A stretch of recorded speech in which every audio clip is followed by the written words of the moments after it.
Is atheism dead? Yes, says Eric Metaxas, and not only that, he says science, archaeology, and history all point to a creator now more than ever. I have literally never been as excited about a book. From Bonhoeffer and Amazing Grace, the story of William Wilberforce, to Martin Luther, best-selling author and radio host Eric Metaxas is out with his newest book, Is Atheism Dead? I'm not really particularly taking on atheism. That's a part of the book, but I'm framing it in the way that I do with the title Is Atheism Dead? Particularly because in 1966, Time magazine had this infamous cover article that said, Is God Dead?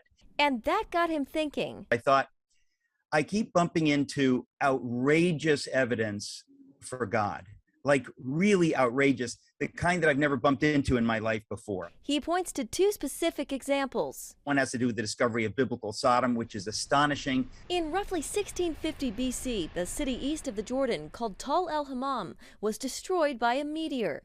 Scientists now believe the city could be the site of Sodom, the ancient biblical city destroyed for its wickedness.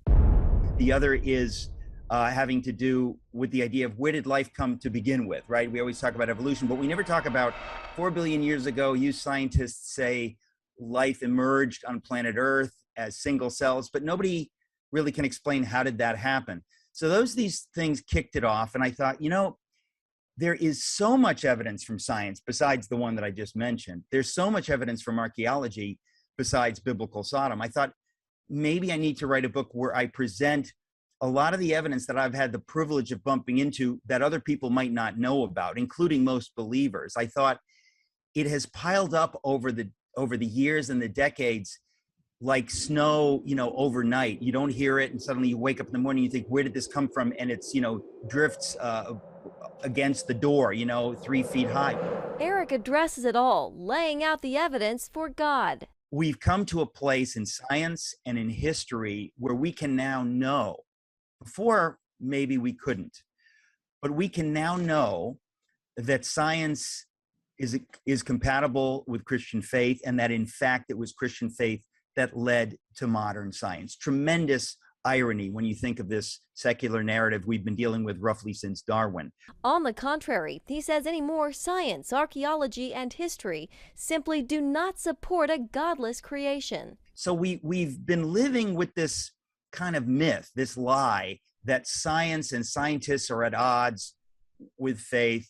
That's profoundly untrue. And I would even go a step farther and quote my friend John Lennox, the great mathematician who's written on this subject, and I quote him a lot in the book, but he says that it's not just that science and faith are compatible. What is incompatible with science is atheism. That's a shock. That's a headline.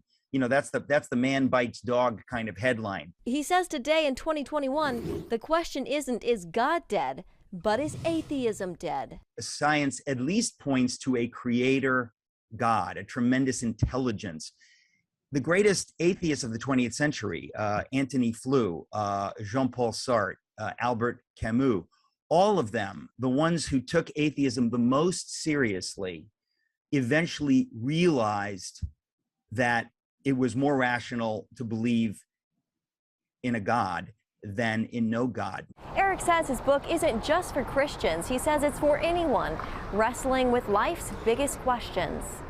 In Washington, Jenna Browder, CBN News.